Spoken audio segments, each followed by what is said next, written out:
huge nerfs to remix gearing and new content coming in 11.2.7. I think Remix, besides it looks like the launch date, which was a shit show, people have been enjoying Legion Remix, it looks like. Some big nerfs coming to gearing, though, so let's see what this is all about here from Kalani. Hey folks, this is Kalani. The Legion Remix event started up this week, and it's already seen some massive changes, including some huge nerfs for the gearing up process that could slow things down quite a bit. Oh no. We also have our first look at patch 11.2.7 and the new content coming our way on December 2nd, and everyone will be able to hop on the PTR and check out the new housing system next week, even if you don't have access to alpha or a midnight pre-order. So that's going to be very interesting. There's a lot to talk about, so let's break it all down in this week's WoW News video. Now before we jump in, be sure to hit that like button and subscribe so you never miss another video.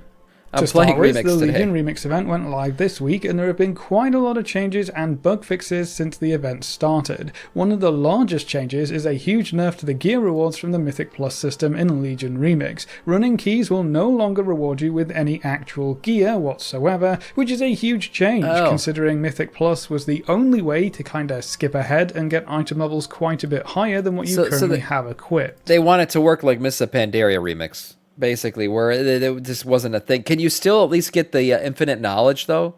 Because that makes a big difference in terms of leveling. If you can gain infinite knowledge from running Mythic Plus, then you're gonna level up much faster. Previously, Mythic Plus would reward every member of your party with a piece of gear at an item level that was dictated by the key level of the dungeon, so your gear didn't really matter at all. If you ran a plus 30 key, you would get item level 675 gear at the end no matter what. This let you skip ahead with gearing so long as you could clear higher key levels. This also allowed some people to boost other players or alts. If you could carry one player through a plus 20 or plus 30 key, they could skip over a huge chunk of the gearing up process and every other reward that works off of Yeah, WoW player's gonna degen. Degen's gonna degen. That's why they had to change it. I see why now. Yeah, because if you could carry a character through these super high level keys, you can skip like all of the level up content, all of the gearing content.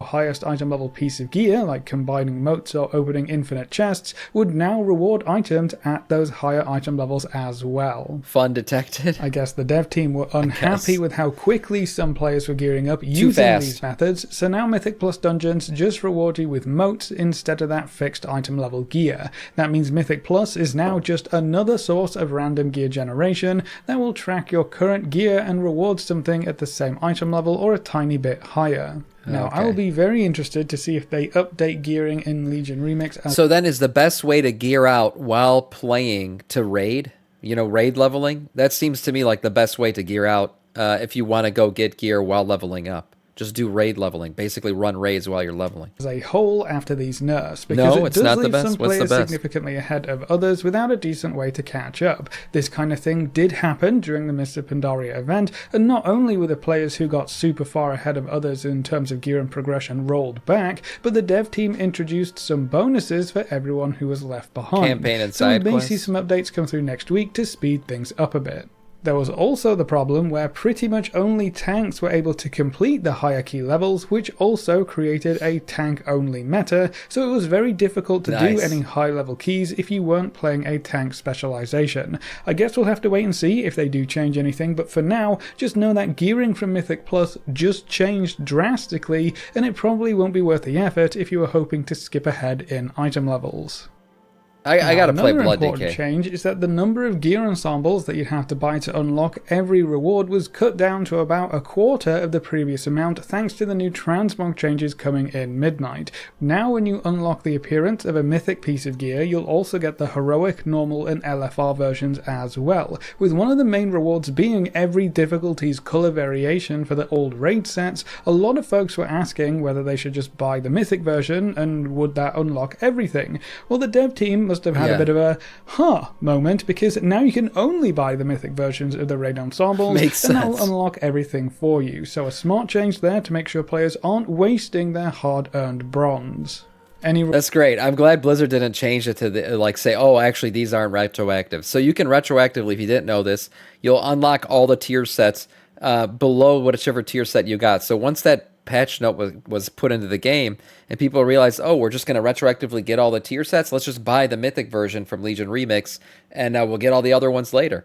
And so Blizzard just said, oh, yeah, you're right. Let's just make the Mythic one available, which was good. Rewards that are specific to Legion Remix, meaning they can only come from this event and are not just an easier way to acquire an existing item, will now be clearly marked with some new green text that says Legion Remix at the top of the tooltip. So it may be worth picking these types of rewards up first, just to make sure you don't miss anything that is exclusive to the Legion Remix event, like the Fel-themed class mounts.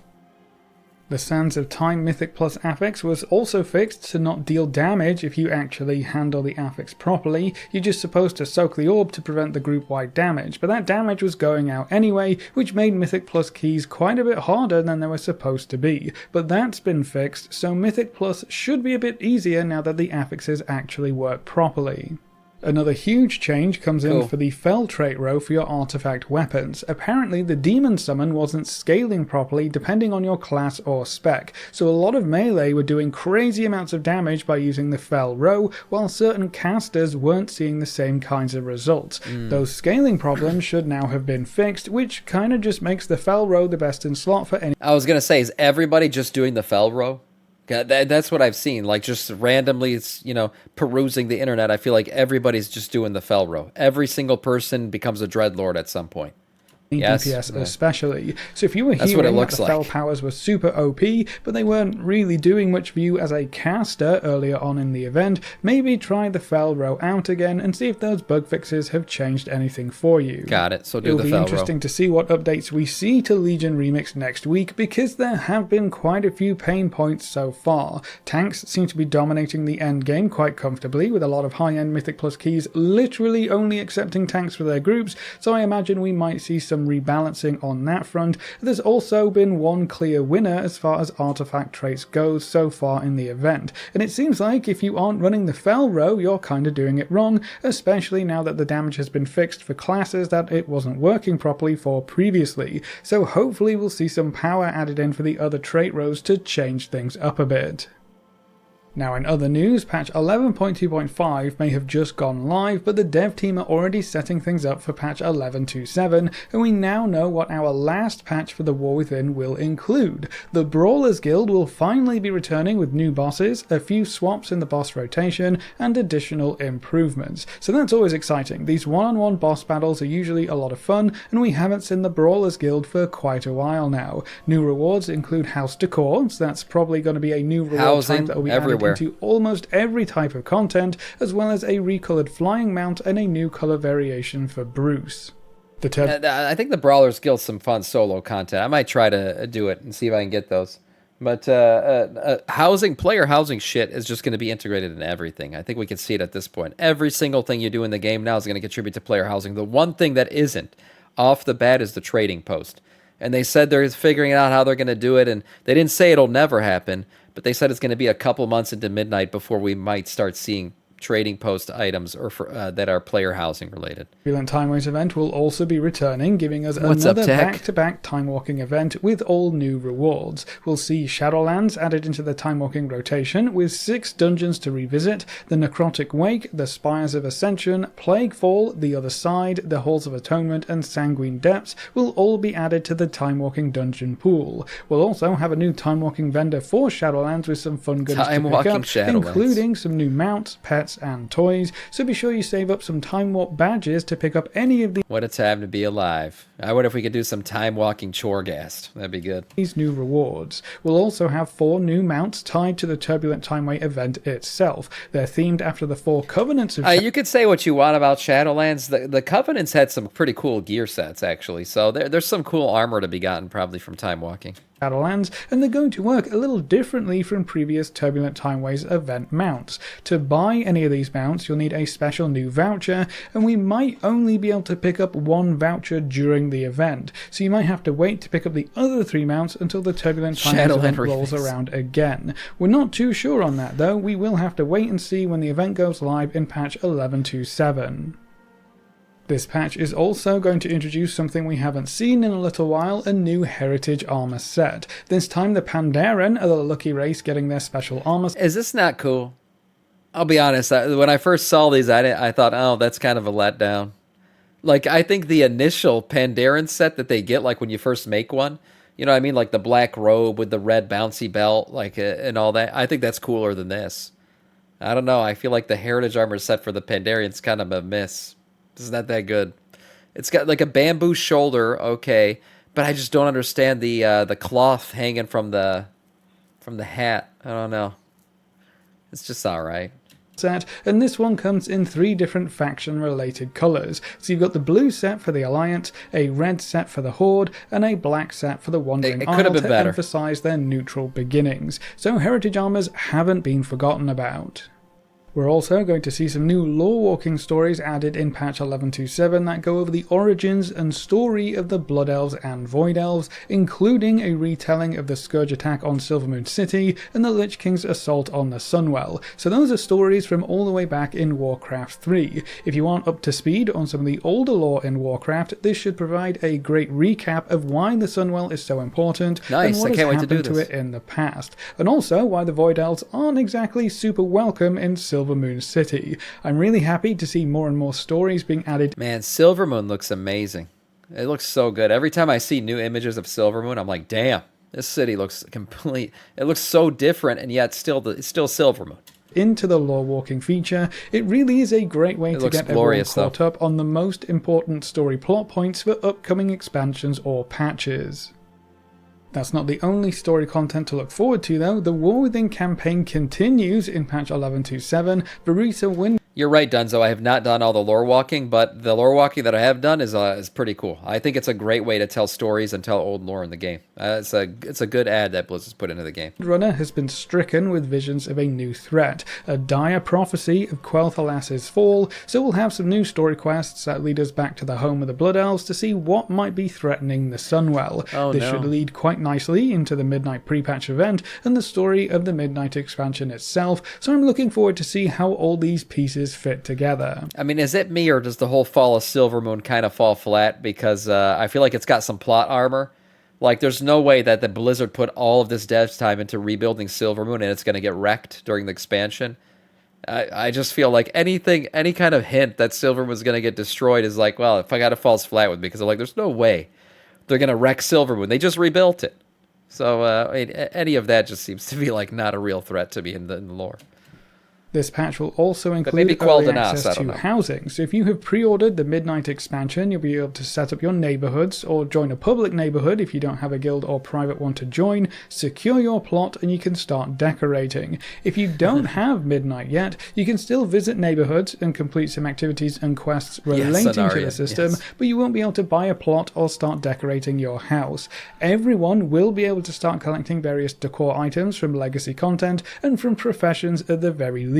So you don't miss out on everything if you don't have a pre-order, which is nice to see. Now that's everything we know so far about patch 11.2.7, and we won't have to wait very long to see these features hit live servers. Patch 11.2.7 should go live on December 2nd, so just before the holidays, which will give us plenty of time to collect decor and get our houses all decked out.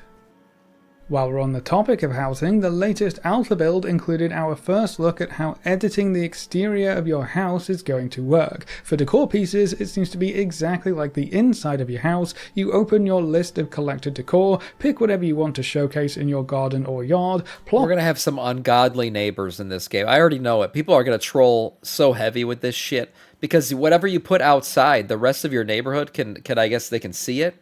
So you're just going to have that guy who like the doesn't mow his lawn neighbor, right? Somebody who just puts a bunch of junk out in their front lawn, and everyone who walks by is like, oh, God, this guy's ruining the neighborhood. Look at this fucking giant goblin thing he just put up. And you could scale item size, so you can just make things look ridiculous.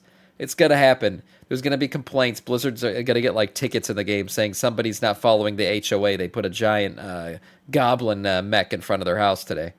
up, it down, and you can move HOA it around carrots, or yep. scale it up and down as you see fit. So you can half bury things in the floor, have things poking out of your house, build towers or ladders or whatever you really want. There does seem to be a height limit, which is about twice the height of your actual house, so you can't build a stairway to heaven or anything too crazy, but you are given quite a bit of freedom. That's a lot of height, though. As for the house itself, you can find the Edit Exterior button down at the bottom of your options, and if you click that, you'll be given a closer view of the house itself. The exterior of your house has all of these white yellow dots where you can change things, so it's very similar to the floor plan editor for the interior. For the roof, you can add chimneys or windows, and we'll have plenty of different visuals to collect, and remember that each faction should have 2 different race themes to start with, so we should have human and night elf for the Alliance and orc and blood elf for the Horde. Nice. Not all of that is available to test just yet, and we don't have many of these options unlocked, so we mainly only get to see how changing the look of your house functions. So it's not quite as flexible as the decor side of things, but I'm sure you can still use decor to spice up. This is still more than I thought we'd get for the outside. I thought outside of the houses would be like really cookie cutter shit, but this is pretty cool. Like there's a lot you could do to the outside, it looks like. The exterior of your house a little bit as well.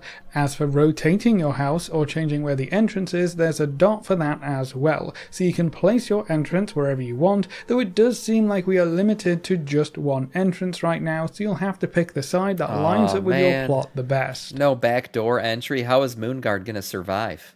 If you know, you know.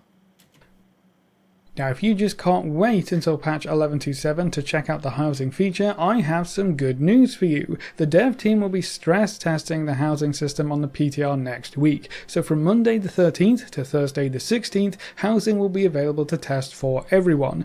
You don't need a midnight pre-purchase to test on the PTR, so you can just jump in and see how things are shaping up. Depending on how things go, you might want to pick up midnight a bit earlier so you can join in on the housing fun when patch 11.27 goes live. Now, I will say, with this being a stress test on the PTR, I wouldn't expect things to go perfectly smoothly. There may be disconnects, things may be a bit broken, and it might not include all of the housing system. Not everything was included for the first alpha build, so it will be interesting to see what this PTR... Yeah, this is live today. PTR, if you want to download it, guys, you can go into test out player housing, even if you haven't pre-ordered the expansion.